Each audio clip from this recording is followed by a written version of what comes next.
እግዚአብሔር እቤቴ ግቡ ብሎ ከፈቀደ ግዴላችሁም ድግሱን አይነፍግም።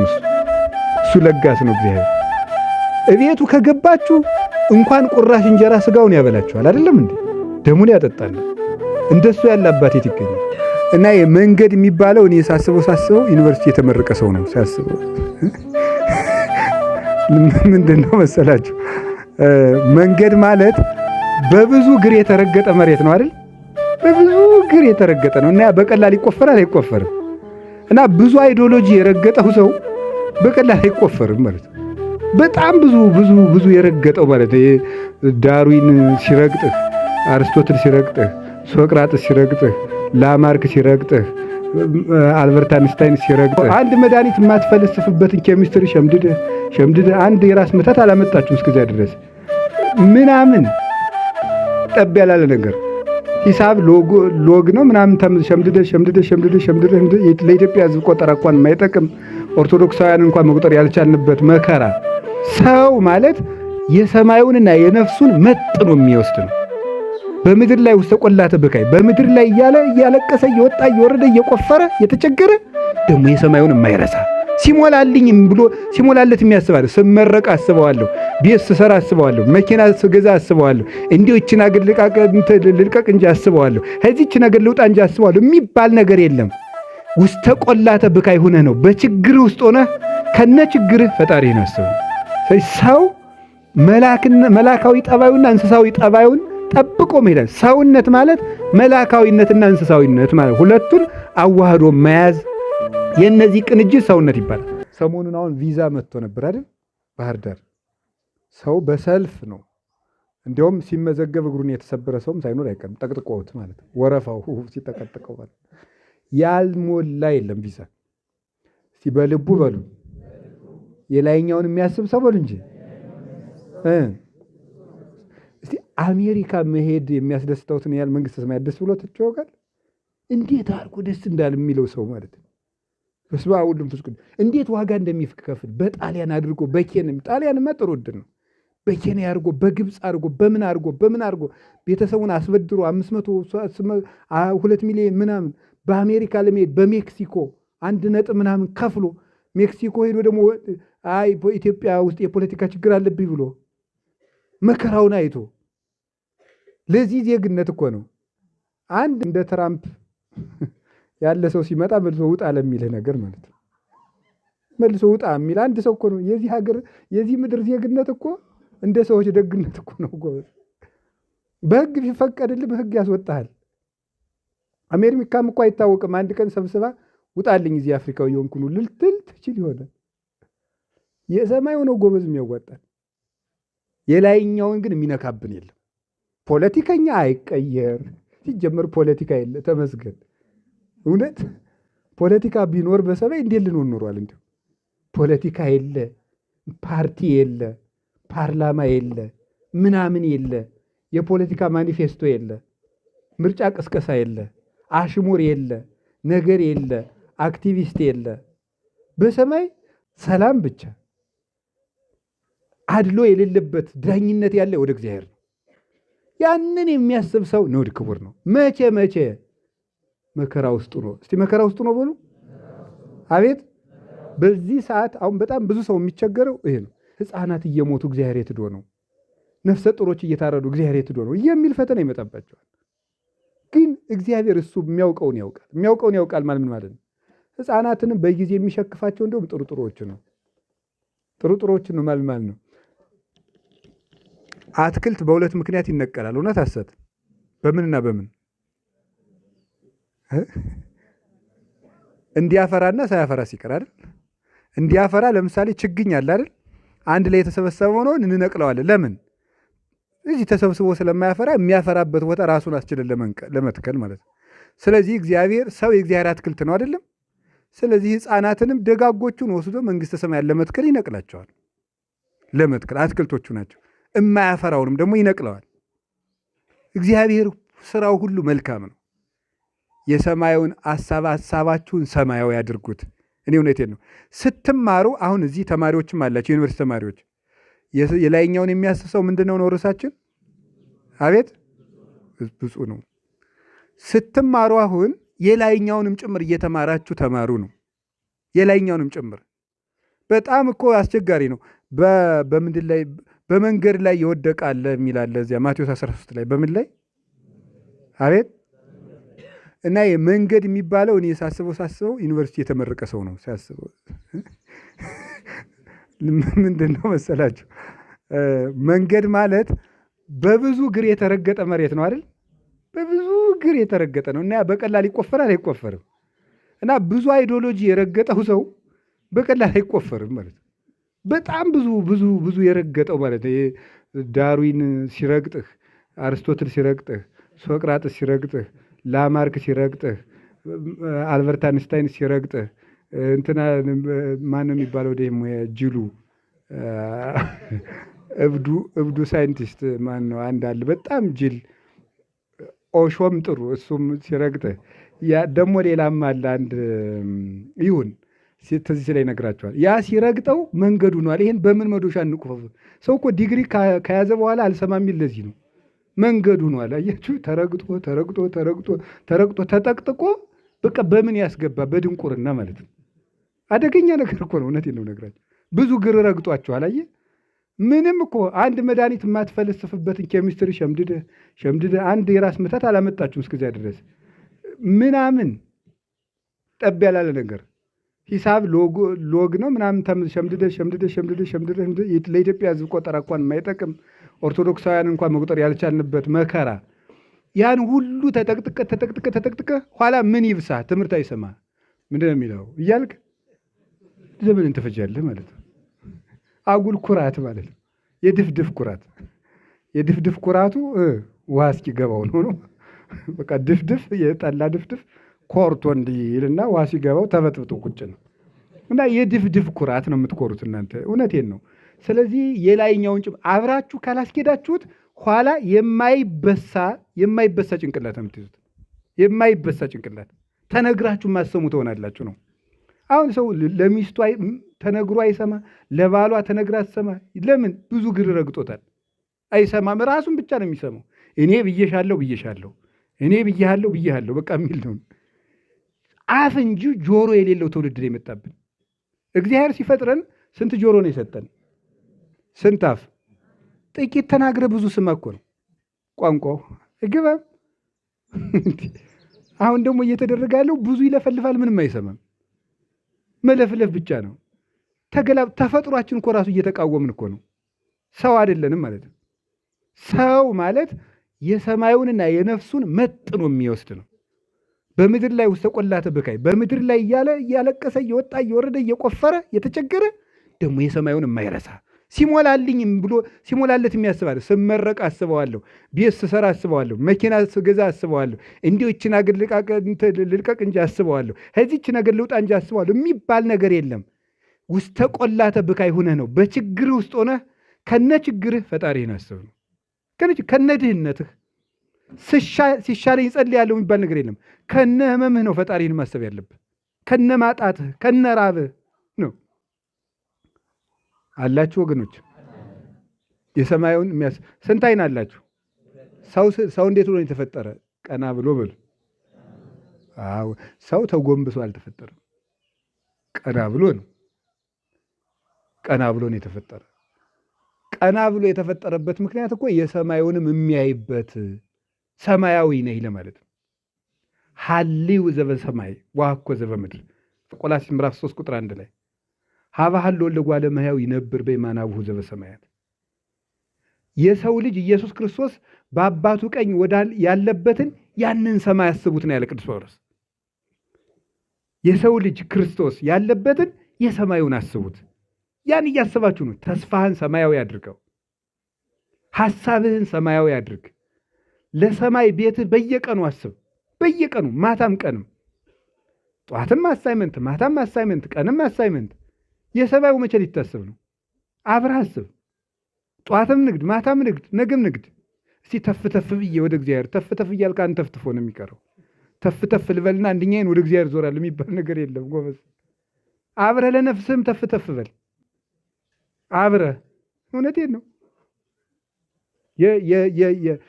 የህንድ እናቶች አንድ እፍኝ ጥሬ ለልጆቻቸው ሲቀቅሉ አንድ እፍኝ ጥሬ ለቤተ ክርስቲያን ይሰጣሉ፣ ያኖራሉ። እንደ አቡነ መባጽዮን እንጀራ ሲበሉ ክፍለ መድኃኔዓለም ብለው ያኖራሉ። የመድኃኔዓለም ድርሻ ብለው ነው፣ የመድኃኔዓለም ድርሻ ብለው ያስቀምጣሉ። እንጀራ ሲቀርብላቸው የመድኃኔዓለም ድርሻ ምንም ይሁን ብቃ ያስቀምጣሉ። መድኃኔዓለም ደግሞ በዕለቱ እንግዳ ይልክላቸዋል፣ ያችን የሚበላ ማለት ነው። ስለዚህ እስቲ ክፍለ መድኃኔዓለም በሉ። ትርጉሙ ምንድን ነው? የመድኃኔዓለም ድርሻ በሉ። ድገሙን። የማን ድርሻ? ድገሙ። የመድኃኔዓለም ድርሻ በሉ። ስለዚህ ከምንበለው የማን ድርሻ? ከእንቅልፋችንም ማን ማግኘት አለበት? የመድኃኔዓለም ድርሻ መኖር አለበት። ከእንቅልፋችን ድርሳን መባጽዮን ላይ ያለላችሁ ይሄ ክፍለ መድኃኔዓለም ይላሉ እሳቸው። ከእንቅልፍህም ለመድኃኔዓለም ድርሻ ሊኖረው ይገባል። ከረፍትህ ከምታነቡበት ጊዜ 10 ደቂቃ 20 ደቂቃ ለእግዚአብሔር ድርሻ ሊሰጠው ይገባል። አስራት ማውጣት አለብን። አጠራቅሞ 500 ብር 500 ሺህ ብር መስጠት አይደለም። መስጠት የሚገባው ከጊዜህ፣ ከጉልበትህ፣ ከሐሳብህ እግዚአብሔር ማሰብ። ስትተኛ እግዚአብሔር የሚል ሐሳብ እንኳን ማሰብ እና የሰማዩን አስቡ አላችሁ። የምድሩ ሲያልቅ የሚቀራችሁ የሰማዩ ነው፣ የሚደርስላችሁ የሰማዩ ነው።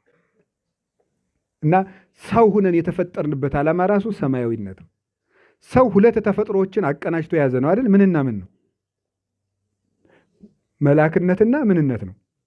እንስሳነት። ከዚያ መላክነትና እንስሳነትን አንድ አድርጎ መያዝ ሰውነት ይባላል። መላክነትና ምን? መላክነት በሉ።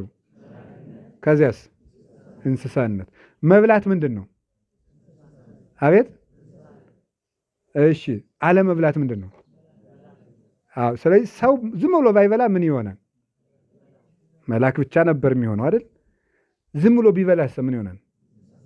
ስለዚህ መላክ ብቻ ስላላደለ ጥቂት ጥቂት ምን ያደርጋል? ይበላል። እንስሳ ብቻ ስላደረገ ደግሞ ምን ያደርጋል? ይጾማል።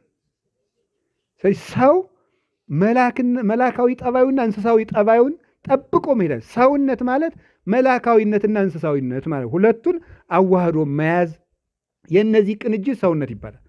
መላክነት ብቻ ዝም ብሎ አለመብላት ነው። እንስሳነት ብቻ ዝም ብሎ መብላት ነው። ሰውነት ግን መብላትም አለመብላትምም ነው። ለእንስሳዊ ስጋ ትበላለህ፣ ለመላካዊ ስጋ ለመላካዊ አካልህ ትጾማለህ። ለእንስሳዊ አካልህ ትማርለታለህ፣ ዘመኑን ትማራለህ፣ ባዮሎጂውን፣ ሳይኮሎጂውን፣ ጂኦግራፊውን ሁሉም ትማራለህ፣ ሂሳቡን ምኑን ትማራለህ፣ ቋንቋውን ትማራለህ። ለመንፈሳዊ ደግሞ ለመላካዊ ተፈጥሮ መጽሐፍ ቅዱስ ትማራለህ፣ ታነባለህ። ለዚያኛው እንደምታጠና ለዚህ ማጥና፣ እኩል አጥኑ። ደቂቃ የጥናት ጊዜ ስታወጡ ለነፍሳችሁ ማውጣት አለባችሁ። ምክንያቱም ሰው ነህ ነው። ሰው ስለሆንክ ለሰውነት ማቀድ አለብህ ነው። አጠቃላይ ስትማሩት የምትኖሩት ትምህርት የመብል ትምህርት ነው። ሌላ ምን አለው? ምናምን ፒኤችዲ እኩል ይሆናል መብል ነው። ሌላ ምን አለ? ሌላ ምን? አንድ ባለሙያ ባለፈው ሲነግረኝ ነበር። በዓለም ላይ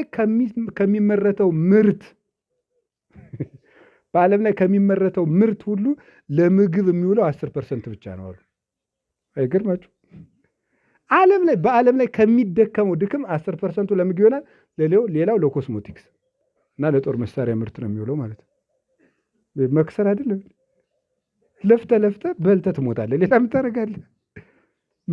በላ የምናምን ምርምር ኃላፊ የምናምን ምርምር ኃላፊ ምንድን ነው የምትሆነው? በልተ ትሞታለህ። በቃ የሰማዩን አስብ ጓዴ፣ ያ ነው የሚጠቅም። የሰማዩን ጭምር እያሰባችሁ ተማሩ። መማሩ ባልጎዳ ግን ነፍስን ትቶ መማር ግን ትክክል አይደለም። ነፍስን ትቶ መማር፣ ነፍስን ትቶ ማጥናት፣ ነፍስን ትቶ ማደግ፣ ነፍስን ትቶ መሾም፣ ነፍስን ትቶ ሀብታም መሆን ባልጎዳ፣ ነፍስን ትቶ ሀብታም መሆን ግን ይጎዳል። ነፍስን ትቶ መሆን እኩል ነው። አብረህ መሄድ ያለብህ አላችሁ፣ ዘመዶች አላችሁ። ስለዚህ ሁለቱ ባህሪያችሁ እንዳይጎዳ ነው። ኔቸሪቲያችሁ እንዳይጎዳ። የምሬን ነው። ይሄ የቆመው ነገራችሁ ይጎዳል። ሰው ሁለት ኮምፖነንት ነው ያለው ነው። ስጋና ምንድን ነፍስ አለው። ስለዚህ ስጋህን ስትጠቅም ነፍስን አትጉዳት ነው። ሰው እንድትሆን የሰማዩን የሚያስብ ሰው ለምድሩ እንደሚቆፍርለት ለሰማዩ የሚቆፍር፣ ለምድሩ እንደሚለፋለት የሚለፋ፣ ለምድሩ እንደሚማርለት ለሰማዩም የሚማርለት፣ ለምድሩ እንደሚነግድለት ለነፍሱም የሚነግድለት እሱ ሰው ንዑድ ክቡር ነው። እንዲህ ያደረገ ሰው ምን ይሆናል? በእግዚአብሔር ቤት ይኖራል። እስመ መምህረ ሕጊሁ በረከተ። እንዲህ ላለ ሰው እግዚአብሔር የሕግ መምህር ይሾምለታል። ሕግ የሚያከብር ዳኛ ይሾምለታል። እንደ ዘሩባቤል ከድል ወደ ድል የሚሸጋገር ከባቢሎን ወደ ኢየሩሳሌም የሚያወጣ ወይም የሕግ መምህር ክርስቶስ ለሱ መምህር ይሆነዋል። የሆነና ከመከራ ያወጣዋል፣ ከሲኦል ያወጣዋል፣ ከስጋ ያወጣዋል፣ ከአጋንንት ያወጣዋል።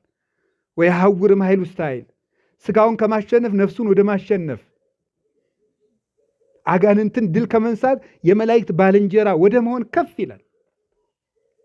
ወያስተርኢ አምላከ አማልክት በጽዮን ምድራዊት የተገለጠ የአማልክት አምላክ ኢየሱስ ክርስቶስ በስጋ ማርያም ተገልጦ ይህንን ሰው ከፍ ያደርገዋል። እንደዚህ ያደረገውን ደግሞ እግዚኦ አምላከ ኃያላን ስማኒ ጸሎቴ፣ እንደዚህ ያለውን ሰው ጸሎቱን ይሰማዋል። ቢጠይቅ ጸሎቱ ለጻድቅ ማፍ ወስከ እዝን፣ ጥያቄውን ፈጥኖ ይመልስለታል። እንደዚህ ላለ ሰው፣ እንዴት ላደረገ ሰው? ባለችው አቅም ፈጣሪውን ለሚያስብ ሰው፣ ጸሎት ይሰማዋል። በሰውነቱ ይገለጥለታል። በገዛ ልቡ ያበራለታል። እግዚአብሔር ሩቅ አምላክ አይደለም። በሰውነቱ ተገልጦ ማብራት ይጀምራል እግዚአብሔር በዚህ ሰው ላይ፣ እንደዚህ በሚያደርግ ሰው ላይ። የያዕቆብ አምላክ ሁልጊዜ ጸሎቱን ይሰማዋል። እዚያ ምን አለው? እስመ ትሄይስ አቲ ዕለት እማይላፍ፣ እስመ ትሄይስ አቲ ዕለት ውስተ ጻድቅ እማይላፍ። የሰራዊት ጌታ እግዚአብሔር ሆይ በአይላፍ ድንኳን ብዙ ቀን ከመኖር በቤትህ አንድ ቀን መልካም ናት አለ። በቤትህ አንድ ቀን መልካም ናት። እስቲ በቤትህ አንድ ቀን በሉ። አቤት! ዘመናችሁን ከኖራችሁበት አገር፣ ዘመናችሁን ሁሉ ከኖራችሁበት ከተማ እቺ ቀን ለእናንተ ትልቅ ቀን፣ በቤቱ የዋላችኋት እቺ ቀን ማለት ነው። ብዙ ከተማ ኖራችሁ፣ ብዙ ሰርግ ተገኝታችሁ፣ ብዙ የሞቀ ቤት ተጋብዛችሁ ሊሆን ይችላል። ይችን ቀን የሚተካከል ቀን ግን የላችሁም። እውነቴን ነው። በቤትህ አንድ ቀን መልካም ነው። እንዲሁም ሊቃውንቱ ምን ይላሉ? ምን ብለው ነው የተረጉሙ? በቤትህ አንድ ቀን አድሮ መሞት ራሱ ይላሉ። መኖር አይደለም፣ በቤትህ አንድ ቀን አድሮ መሞት ራሱ። ወደ እግዚአብሔር ቤት ሲትሄዱ እንደዚህ ደስ ሊላችሁ ይገባል። አንድ ቀን ያስቀደሳችኋት ዋጋ አለ። ለዚህ ነው ቤተ ክርስቲያን እንዳትሄዱ የሚገረግራችሁ ማለት ነው። የሚገረግራችሁ አንዳንድ ጊዜ ደግሞ እንደው የዓመት በጀት እንኳን በማይዘጋበት አገር ተቀምጣችሁ እንዲሁ የዓመት በጀታችሁን የአንድ ገዳም ደርሳችሁ መጣችሁ የምትዘጉ ይመስላችኋል። የለም፣ እንደዚህ አይነት ነገር የለም። በቃ አንድ ጊዜ እዚህ መጣ ዘጋ ዓመቱን፣ ዓመት ሙሉ ዱር እየሆነ ትከርማለህ።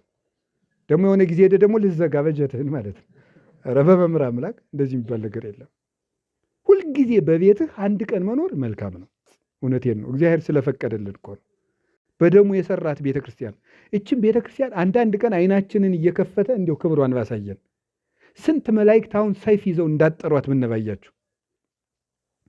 ነቢያት ሐዋርያት በሙሉ ልክ አንዱ ትርንጎውን፣ አንዱ ሎሚውን፣ አንዱ ብርቱካኑን አፍርቶ ፍሬን እንደተሞላ የአትክልት ቦታ ባለቤቱ ገብቶ ሲያዩ ደስ እንደሚያሰኘው እዚህ ነቢያት ትንቢታቸውን አዝመራ ይዘው፣ ሐዋርያት የስብከት አዝመራ ይዘው፣ መላእክት ማህሌት ይዘው፣ ሰማዕታት ድል መንሳታቸውን ይዘው፣ መነኮሳት መዓዛቸውን ይዘው፣ እመቤታችን መዓዛ ድንግልናዋን ይዛ ጌታችን ኢየሱስ ክርስቶስ ሊቀ ካህናት ሆኖ እዚች ቤተ ክርስቲያን ውስጥ እንደ ሰርግ ብናይ ኖሮ እንዴት ደስ ባለን ነገር። ግን ደግሞ እንደዚህ አብነና ደግሞ ትዕቢታችን አያስቀምጥም። እግዚአብሔርስ እንኳን አልገለጠልም። ደግሞ ትዕቢታችን ያስቀምጣል ወይ? በህልማችሁ ቀይ ሰው ባያችሁ ቁጥር አይደል ሰው የምትረብሹት እናንተ ቅዱስ ቅዱስ የምትሸቱት ማለት ነው። ያርግላችሁ። እንደው ብንጨነቀኝ እንደው ንፉግ አይደለም የሚያረግ እግዚአብሔር፣ እኔ ምን አገባኝ። ይሁንላችሁ። እስቲ ደስ ይበላችሁ። አዋን ጥሩ ነው። ከቃል ጋር ናችሁ። ጥሩ ነው፣ መልካም ነው። ግን እንደው ተመስገን ነው። እኔ የምነግራችሁ ነገር በቤቱ መኖር እንፈልጉ። አሐተ ሰአልክዎ ለእግዚአብሔር ወኪያ አሐስስ። በቃ እግዚአብሔርን የምለምነው አንድ ነገር ነው ያለ ቅዱስ ዳዊት። አንዲት ነገር ናት፣ እሷንም በቤቱ እንዲያኖረኝ። እስቲ በቤቱ እንዲያኖረኝ በሉ። በቃ እቤት ከገባችሁ ሌላው ቤት ውስጥ አለ። አንድ ሰው ቤቱ እንድትገቡ ከፈቀደላችሁ መቼስ ቤቱ አግብቶ አይዘጋችሁ ነገር ሊያበላችሁ፣ ሊያጠጣችሁ፣ ሊያስተናግዳችሁ ነው። እንደው የመስተንግዶ መጀመሪያው ምንድን ነው? ግቡ ነው። እግዚአብሔር እቤቴ ግቡ ብሎ ከፈቀደ ግዴላችሁም ድግሱን አይነፍግም። እሱ ለጋስ ነው እግዚአብሔር። እቤቱ ከገባችሁ እንኳን ቁራሽ እንጀራ ስጋውን ያበላችኋል። አይደለም እንዴ? ደሙን ያጠጣናል። እንደሱ ያለ አባት የት ይገኛል? ብቻ ቤቱ መግባት ነው ያቃተው። ቤቱ መግባት። አዎ እግዚአብሔር ደስ የሚያሰኘውን ነገር ማወቅ እና በቤትህ ውስጥ መኖር፣ አንድ ቀን ራሱ መኖር መታደል ነው ይላል። እና ብዙ ቀን እንድናስቀድስ ስለፈቀደልን ክብር ምስጋና ይገው። አንድ ቀን እድል ከሆነ አብደርኩ ትገደፍ ውስተ ቤተ እግዚአብሔር ምንበር ውስተ ቤተ ኃጥአን፣ በኃጥአን ቤት ተመችቶኝ ከምኖር በእግዚአብሔር ቤት ብጣል ይሻለኛል አለ። ምን ብል? ኧረ ንገሩኝ፣ ድገሙ እንጂ። ምን ብል? ብጣል ነው። ይገርማል። አዛኝን ዓለም ከምትሾመኝ ማለት ነው የእግዚአብሔር ቤት ውስጥ ብዋረድ ይሻለኛል ማለት እኮ ነው። ብዋረድ እግዚአብሔር ቤት ውስጥ መዋረድ ራሱ ክብር ነው። እውነት አስት በሉ ንገሩኝ እንጂ መዋረድ ራሱ ክብር ነው። እንዴት እንደሆነ ተመልከቱ። ኤልያስ ተዋርዶ ነበር አይደል? ማን ቤት ውስጥ ነው የሚዋረደው? እግዚአብሔር ቤት ውስጥ ነው። ኤልዛቤል ደግሞ ምን ነበራት? ወርቅ የለበሰች ንግሥት ነበረች። እግዚአብሔር ቤት ውስጥ ተጥሎ ኤልዛቤል እኮ ምን ብለዋለች? ኤልያስ ተነግረ ስማ፣ እኔ ሾመሃለሁ ሸልመሃለሁ እኮ ብለዋለች። መስማማት ይችል ነበር። መሸልሚን ከኤልዛቤል ጋር ከሚመቸኝ ከእግዚአብሔር ጋር እዋረዳለሁ። ከእግዚአብሔር ጋር እየተዋረደ ኖረ። ምን አደረገች?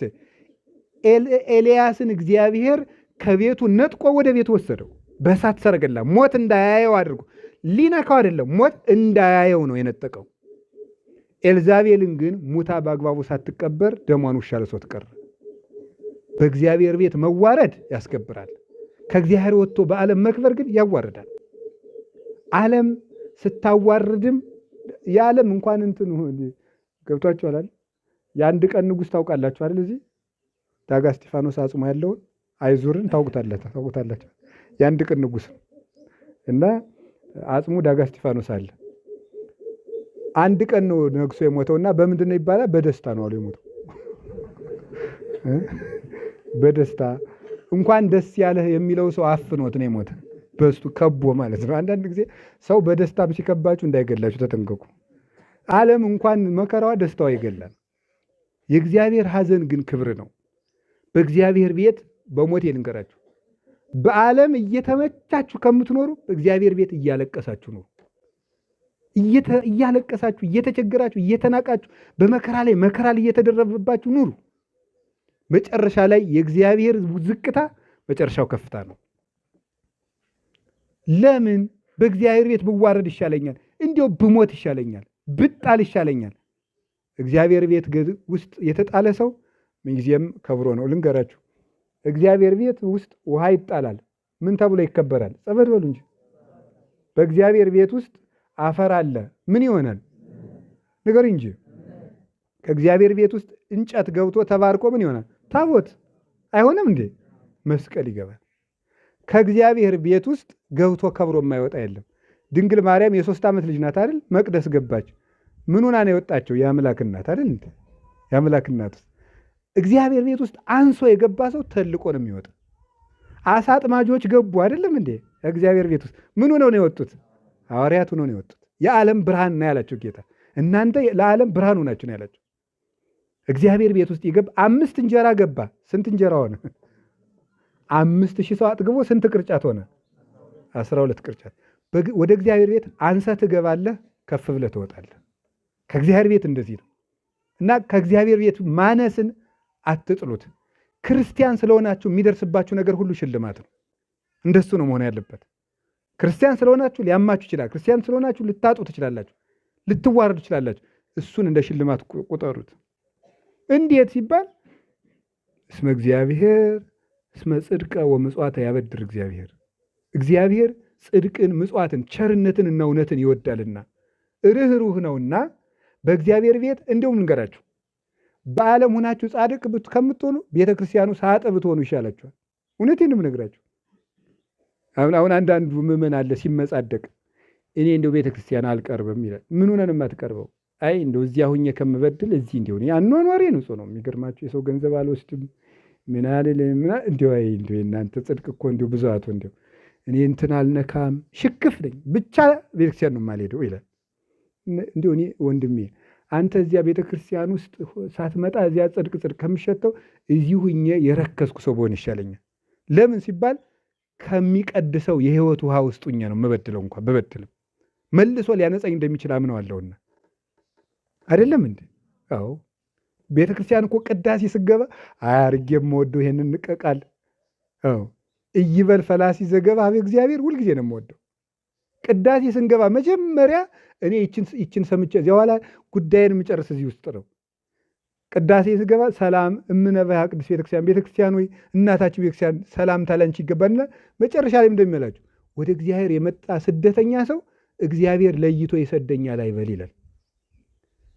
የኃጢአተኛ ስደተኛ ቤተክርስቲያን ቅዳሴ ሲገባ ቅዳሴው ውስጥ መጀመሪያ ተስፋ ይዘን ነው ማስቀደስ ያለብን። እኔ ኃጢአተኛ ነኝ እኔ እንዲህ ያለው ነኝና እግዚአብሔር ከዚህ ቅዳሴ ይለየኛል አይበል። አዎ ወደ እግዚአብሔር የገባ ሰው ተመልሶ አይወጣም፣ ተስፋቶ አይወጣም። እውር ይመጣል፣ አይን አይቶ ይመለሳል። አልጋ ላይ ሆኖ ገብቶ አልጋውን ተሸክሞ ይዘላል። ከክርስቶስ ቤት ዲዳ ሆነህ ትገባለህ፣ አካላዊ ቃል አናግሮህ ትወጣለህ። የእግዚአብሔር ቃል ኢየሱስ ክርስቶስ አካላዊ ቃል እግዚአብሔር ክርስቶስ እሱ ሁለንተናችን አስተካክሎ የምንወጣበት ይሄ ምንድን ነው? እውነትም አባቶቻችን የሐናጺ ልጅ ያሉትን የአይሁድ ሲተረጉሙት እውነታቸውን ነው። የሐናጺ ሰማያት ወምድር የአብ ልጁ ሲያሰኛቸው ነው ይላሉ። ሐናጺ ሰማያት ወምድር ሰማይና ምድርን ያነጸ የማን ልጅ ማለት ነው? የአብ ልጅ ሲያሰኛቸው ነው። በጥፊ ብሎ ፊታቸውን መንፈስ ቅዱስ ነው። በጥፊ በዱላ አይደለም። መንፈስ ቅዱስ ጠፍቶ እውነትም የሐናጺ ልጅ የማን? የአብ ልጅ። ስለዚህ እንግዲያስ አብ ወልድ መንፈስ ቅዱስ ሐናጺ ነው። ሐናጺ ጠማማውን እንጨት እየተቀበለ ያስተካክላል እንዴ? ጠማሞቹን እኛን ከቤቱ እያስተካከለ ጥሩ እንጨት የሚያደርገን ክርስቶስ ነው። ስለዚህ እዚህ ውስጥ ገብተን እንስተካከለ። የጴጥሮስ ጥርጥሩ የተስተካከለለት፣ የጳውሎስ ማሳደዱ የተስተካከለለት፣ ተስተካክሎ የቀናለት፣ የዘካርያስ መጠራጠር የተቃናበት የሐናጺ ቦታ ቤተክርስቲያን ናት። እና ይህንን ማሰብ እንዲህ ለሚያደርግ ሰው እግዚአብሔር በጎ ነገርን ያደርጋል። እግዚአብሔር ይሁ ክብረው ሞገሰ። እንዲህ ለሚያደርግ ሰው እግዚአብሔር ክብር ይሰጠዋል፣ ሞገስ ይሰጠዋል። እግዚአብሔር እያስተጼንሶሙን በረከቱ ለላ ያህውሩ በየዋሃት ቅድስና፣ ንጽህና፣ ብቃት ባይኖራቸው ቅንነትን ይዘው ሕጉን ጠብቀው ቤተክርስቲያን መቅደሱ ስለሚኖሩ ሰዎች እግዚአብሔር በረከተ ሥጋ በረከተ ነፍስ ነስቶ አያስቸግራቸውም። እና እግዚኦ አምላከ ኃያላን ብፁዕ ዘተወከለ ኪያከ የኃያላን መላእክት ፈጣሪ እግዚአብሔር ሆይ በአንተ ያመነ ሰው ንዑድ ክቡር ነው ማለት እንዲህ በምታደርግ በአንተ ያመነ ሰው ንዑድ ክቡር ነው። እስቲ እንዲህ በምታደርግ በሉ። በአንተ ያመነ ሰው ምንድን ነው? ንዑድ ክቡር ነው። የታደለ እድለኛ ነው። እንዲህ የምታደርግ መራራት የምታውቅ፣ ማክበር የምታውቅ፣ ማሞገስ የምታውቅ፣ ማጽደቅ የምታውቅ፣ ልጅ ማሳደግ የሚያውቅ እግዚአብሔር ማክበር የሚያውቅ፣ መታገስ የሚያውቅ፣ መስጠት የሚያውቅ፣ መራራት ገንዘቡ የሆነ እንዲህ በምታደርግ በአንተ ያመነ ሰው የኃያላን አምላክ ወይ ንዑድ ክቡር ነው። የምናመልከው አምላክ የሚታገሰንም ነው፣ የሚወደንም ነው፣ የሚሰጠንም ነው፣ የሚራራልን፣ የሚችለን፣ የሚያሳድገን ነው። እንዲህ ያለውን ክርስቶስን በጸሎት አስቡት፣ በጾም አስቡት። ምን ማለት ነው? በጸሎት አስቡት ማለት ጸልዩ ማለት ነው። በጾም አስቡት፣ እየጾማችሁ አስቡት፣ በገንዘብ አስቡት፣ ቤተክርስቲያን በማክበር በእውቀት አስቡት፣ በስጋችሁ አስቡት፣ በመኝታችሁ አስቡት፣ በውሏችሁ አስቡት። ሀገራችን በሰማይ ነው እያላችሁ ኑሩ እና ሰማያዊ ሐሳብ ይኖራችሁ። የኃያላን አምላክ እግዚአብሔር እንዲያደርጋችሁ እንደሆነ በእሱ ማመን መታደል ነው። እውነት አይደለም? አዎ እንደ ሙሴ ከበግ ጠባቂነት አንስቶ የ600 ሺህ ሕዝብ መሪ ያደርግሃል። እንደ ዳዊት በግ ከምትጠበቅበት አንስቶ በጠጠር የምታሸንፍ ያደርግሃል። እንደ ኤልያስ በእሳት ሰረገላ ይነጥቀሃል። እንደ ኤልሳ በጨው መራራ እንድትጣፍጥ ያደርግሃል። እንደ ዕዝራ ጾመህ ዕውቀት ይገልጽልሃል። እንደ ጴጥሮስ አሳ ታጠምድ የነበረውን ሰው አጥማጅ ያደርግሃል። የወንጌል ገበሬ ያደርግሃል። እንደ ጳውሎስ አሳዳጅ ከነበርክ መልሶ ዝኳ ዘትካት ይሰድድ ወይዜ ይሰብክ፣ ትናንት የምታሳድደው ነገ ለወንጌል የምትሞት ያደርግሃል። ደም እየፈሰሳት መጣ፣ ደሞ አድርቆላት ትመለሳለች ወደ ክርስቶስ። ሰው የተራበ ሆዱን ይዞ መጥቶ በ5 እንጀራ ጠግቦ ይመለሳል ወደ ክርስቶስ። የአራት ቀን ሬሳ ድምፁን የሰማ እንደሆነ መቃብር ፈንቅሎ ይነሳል። እንዲህ በምታደርግ ክርስቶስ ሆይ፣ የኃያላን አምላክ የሰራዊት ጌታ ክርስቶስ ሆይ፣ እንዲህ በምታደርግ ባንተ የሚያመልኩ ክርስቲያኖች ንዑዳን ክቡራን ናቸው። ለእኛ ክርስትና ክብራችን፣ ሞገሳችን፣ ጌጣችን፣ እድላችንም ነው። እግዚአብሔር ክርስቲያን ስላደረገን ክብር ምስጋና ይግባ። ይቆየን። ወስብሐት ለእግዚአብሔር።